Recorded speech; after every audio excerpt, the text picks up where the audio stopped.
de novo, fiz essa crítica diretamente a Renato Casagrande. A gestão dele, a última gestão e as gestões anteriores e a gestão anterior que ele teve, não tem pessoas negras no primeiro escalão do governo.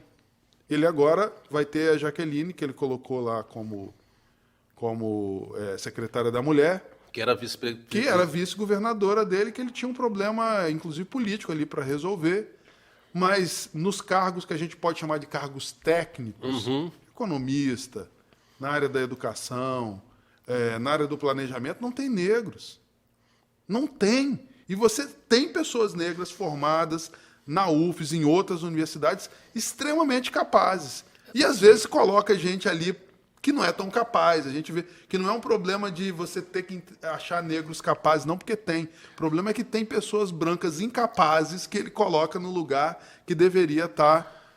Talvez, o que eu estou dizendo é o seguinte, cara. Ele conhece pouca gente. Será que ele conhece pouca gente? Pode ser, né? Pode ser que ele conheça pouca gente, pode ser que ele realmente não esteja indo à universidade olhar o que a gente tem produzido de ciência nos últimos anos. Mas André, é uma falha que essa falta de oportunidade, isso é mais uma demonstração de que o problema existe, persiste e pouca coisa é feita. Lógico. Pelo contrário, é feito manter um certo padrão de comportamento em que os negros e negras vão ficar sempre subalternizados. Agora, existe cota para tudo, né, André? Por que não tem uma cota dessa para o meio escalão do Estado também, do Estado, do governo, isso por aí vai? Pois é, mas eu acho que nem precisava da cota. Na verdade, é só olhar quem está produzindo com qualidade. Se você quiser falar na área de educação, eu te dou um monte de nome. Porque o Brasil é um país muito populoso. O Espírito Santo tem 4 milhões de habitantes. Com certeza você vai ter pessoas brancas capacitadas, que podem ocupar o Estado, e também vai ter pessoas negras capacitadas. Então, para não ter esse seria natural. O natural é que se você... Porque a pessoa fala assim, a gente tem que fazer isso sem olhar, né, a cor da pessoa. Então, o natural era que, como tem pessoas negras e brancas capacitadas, que a cor não importasse na hora de ocupar esses cargos. Mas o evidente o que importa é a ausência das pessoas negras. Então, quando você fala da cota, você está dizendo o seguinte, já que quando o cara olha, ele separa o branco do negro por uma perspectiva de que o branco é sempre mais capaz, talvez tenha que ter a cota para equilibrar, né? Para equilibrar talvez isso. No caso dele é uma questão assim, meio que imperceptível, que não está levando em consideração isso. Ele não pode não levar em consideração. Um dos erros é você fazer um negócio que eu ouvi uma vez um candidato falar comigo numa disputa eleitoral que a gente estava fazendo, num debate, que ele ia fazer uma escolha às cegas. Como se você não olhar a cor da pessoa... Está certo a câmera central, no médio. Dá uma olhadinha, tá? Legal. Como se você não olhar a cor da pessoa pudesse ajudar nesse processo, né? O fato é que as pessoas negras têm mais dificuldade, inclusive, para se colocar nas condições para ocupar os acessos. Os acessos, porque você tem que enfrentar um monte de obstáculos sociais que você precisa, então, enfrentar para chegar na posição. Quando chega, o olhar do administrador ainda está enviesado, ele ainda está olhando a pessoa branca. Você sabe que a mesma coisa acontece dentro dos espaços de trabalho. Assim. Escolher o trabalhador negro ou a trabalhadora negra para ocupar o espaço de mando é muito difícil. Vou falar na minha profissão. Às vezes as pessoas olham para mim e falam assim, pô, você é um bom, ótimo advogado, não sei o quê, mas eu preciso conversar com você, mas assim, estou sem dinheiro. Aí eu já saquei que a pessoa está dizendo o seguinte, o seu trabalho vale menos. Mas não vale menos porque é menos qualificado, não. Vale menos porque eu sou negro. Porque o pressuposto é de que um negro no mercado de trabalho, como ele está em uma posição não privilegiada, de precisar disputar o mercado de trabalho com mais ênfase do que uma pessoa branca que já entra com uma vantagem no mercado de trabalho, é como se eu fosse vender o meu trabalho mais barato. Aí eu já saquei aquilo ali e já boto o preço mais alto, porque se quiser ficar vai ter que pagar mais caro. só para aprender. Você acha que tem muita diferença do comportamento do negro norte-americano para o negro brasileiro? Em termos assim, de reconhecimento? Você sabe que tamanho que tem a população negra nos Estados Unidos? Percentual? Não faço ideia. Chuta aí. Os Estados Unidos tem o que hoje? 350, não, 320 chuta, milhões de habitantes? Isso. Chuta proporcionalmente, proporção. Cara... Pela visibilidade, quanto é que você acha que dá? Nos Estados Unidos? Chuta. Uns 30%? 13%. 13%? 13%, com aquela visibilidade toda. A população americana negra é apenas 13%. Exatamente. Porque os Estados Unidos, no final da escravidão lá, que acabou antes do Brasil, acabou, eles mandaram uma parcela grande para a Libéria. Eles compraram um espaço na África e eles tinham uma política mesmo de embranquecimento manifesta. Igual a Argentina. No Brasil teve. A Argentina também. Também. No Brasil também teve, mas ela era um pouco mais disfarçada, né? O pressuposto aqui no Brasil é de que a miscigenação fosse fazer desaparecer os negros. Pressuposto errado, como também, de certa forma, foi nos Estados Unidos. Mas lá eles acabaram com uma parcela grande da população que morreu em situações que a gente conhece, de condições econômicas ruins. Você tinha a Ku Klux Klan no sul, que matou negros e espantou muita gente para o norte dos Estados Unidos, mas eles tiveram essa política de criar a Libéria e de mandar uma parcela da população para lá. Os negros são hoje 3% dos Estados Unidos e têm uma representatividade social incrível.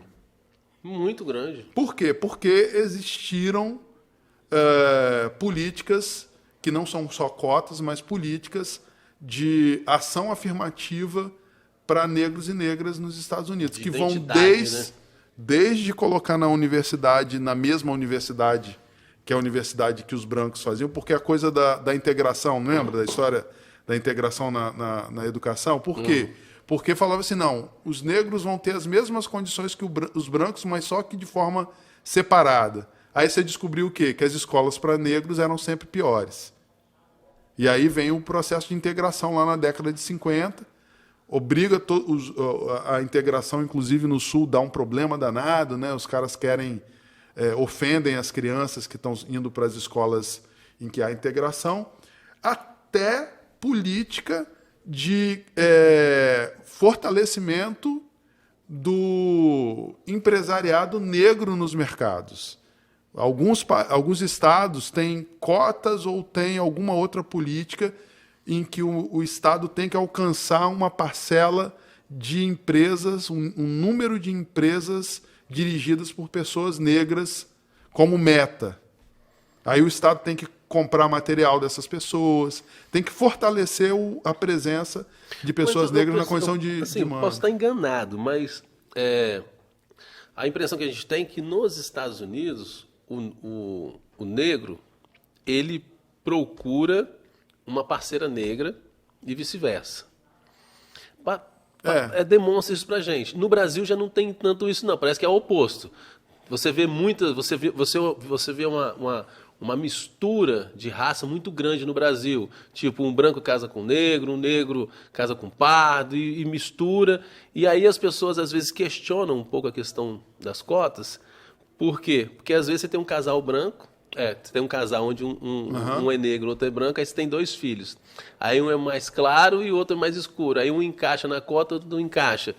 Então, muita gente questiona por que não essas cotas serem por questões financeiras. Porque mesmo entre os mais pobres, os negros são os mais pobres.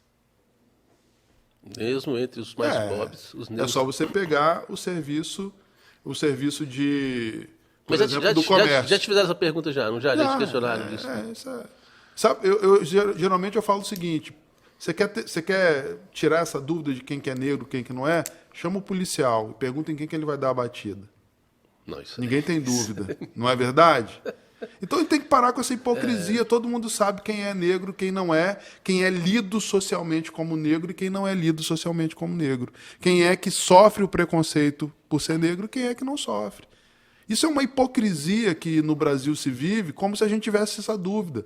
Na hora que o sujeito vai namorar a filha do branco, ele sabe se é negro ou se é branco. não é? Esse casal aí que você está falando, que é um casal de pessoas negras e brancas, o cara sabe, o pai sabe. Fala assim, não, pô, você vai namorar com negro? Há 20 anos atrás ainda existia. Não sei como é que está hoje, que obviamente não estão mais... Você acha que o negro tem preconceito com o próprio negro? Como a mulher, numa sociedade machista, tem preconceito com a mulher. Como o trabalhador, numa sociedade de classe, tem preconceito com o trabalhador. É óbvio, né? Porque se os caras não tivessem, não conseguissem incutir em nós, trabalhadores, negro, mulher, LGBT, o preconceito que eles querem, eles que são minoria, não estavam vencendo a luta. Você fez uma comparação bem bacana aí.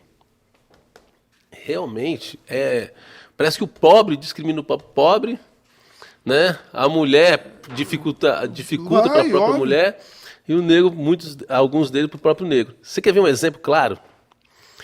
Quando a eleição de 2018, o Ciro Gomes, ele falou a questão do aquele negócio que SPC, né?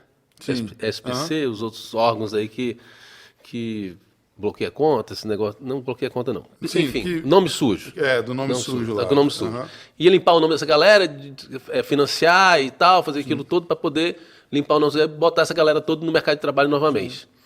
O próprio pobre bateu em cima.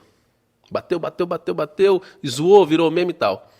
Depois entrou o Temer, perdoou 26 bilhões dos bancos. Ninguém falou nada.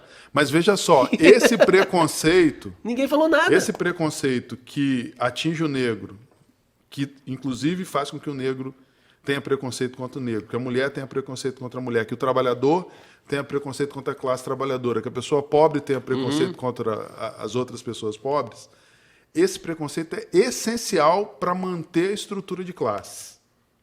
Se a gente desfaz esse preconceito, e aí que a gente briga, e aí por isso que a gente fala de direitos humanos, de antirracismo, de feminismo, de antimachismo, né? De discussão da luta de classe, se você desfaz isso, esse cara que conseguiu os 26 bilhões de